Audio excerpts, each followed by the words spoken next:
Hello friends, welcome to our channel the story stones. Navratra के आगमन से संपूर्ण वातावरण आनंदित हो उठता है।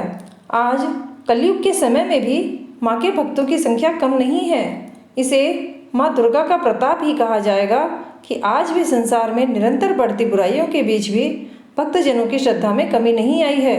अधिकतर लोग नवरात्र के आरंभ से कई माह पहले ही पूजा, कीर्तन और व्रत की सारी तैयारियां कर लेते हैं। उनके मन में नवरात्रों को लेकर एक अलग ही उत्साह देखने को मिलता है। इन सभी बातों के साथ ही अधिकतर लोगों में विभिन्न प्रकार की धार्मिक कहानियों और मान्यताओं के बारे में जानने की इच्छा हमेशा रहती है। इसी तरह माँ दुर्गा के विशेष पर्व नवरात्र से जुड़ी हुई कहानियाँ सभी का ध्यान अपनी ओर आकर्षित करती हैं।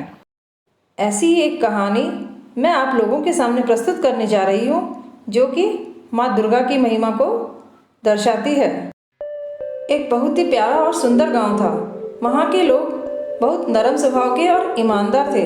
वे किसी का बुरा नहीं चाहते थे, बस अपने काम से काम रखते थे और ज़रूरत पड़ने पर एक दूसरे की मदद भी किया करते थे।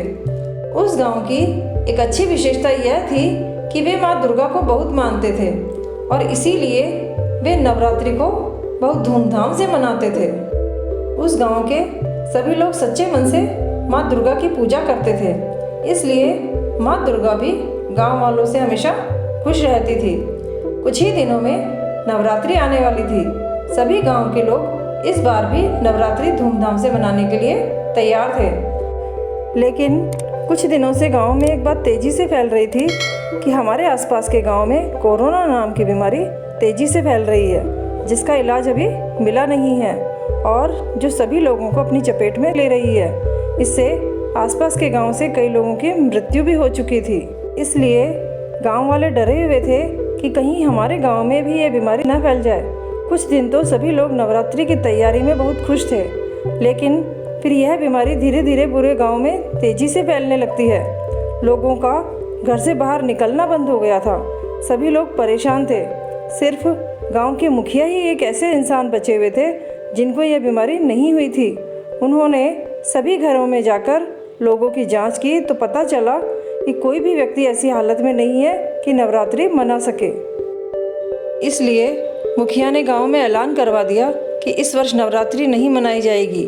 गांव के सभी लोगों को तेज बुखार था, जिसके कारण काम कर पाना मुश्किल हो रहा था। गांव की हालत बड़ी ही खराब हो चुकी थी। माँ दुर्गा हर साल नवरात्रि आने से कुछ दिन पहले नवरात्रि की तैयारियां देखने के लिए भेष बदलकर उस गांव में आती थी। इस बार भी जब वह भेष बदलकर गांव में आती है तो देखती है कि गांव तो सुनसान और एकदम खाली पड़ा हुआ है। ना ही कोई साज सजावट है और ना ही लोगों की चहल पहल है। माँ दुर्गा जब पूरे गाँव का भ्रमण करती है तब उनको पता चलता है कि गाँव में कैसी बीमारी फैली हुई है, जिससे सभी ग्रसित हो चुके हैं। लेकिन उनको फिर भी दुख होता है कि आखिर यह गांव वाले नवरात्रि क्यों नहीं मनाना चाहते। माँ दुर्गा गांव वालों पर बहुत ज़्यादा गुस्सा हो जाती है और वहाँ से गुस्से में चली जाती है और ये सारी बातें भगवान शंकर को बताती है।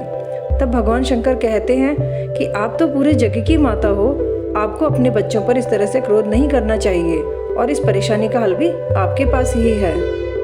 तब माँ दुर्गा अपना रूप बदलकर फिर से उस गाँव में जाती है। वहाँ जाकर मुखिया के घर का दरवाज़ा खटखटाती है। जब मुखिया बाहर निकलता है तो वह देखता है कि बाहर एक सुंदर स्त्री खड़ी हुई है। माँ दुर्गा मुखिया से पूछती है कि मैं हर साल नवरात्रि में इस गांव में आती हूँ, लेकिन इस साल यहाँ नवरात्रि क्यों नहीं मनाई जा रही है।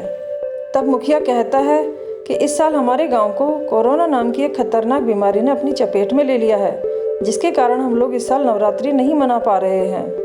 माँ दुर्गा मुस्कुराते हुए कहती हैं कि आप लोगों को इस साल भी नवरात्रि मनानी चाहिए, क्योंकि नवरात्रि मनाना मतलब माँ दुर्गा को प्रसन्न करना है और माँ दुर्गा के आशीर्वाद से यह बीमारी आपके गांव से जरूर चली जाएगी। इतना कहकर माँ दुर्गा वहाँ से चली जाती हैं।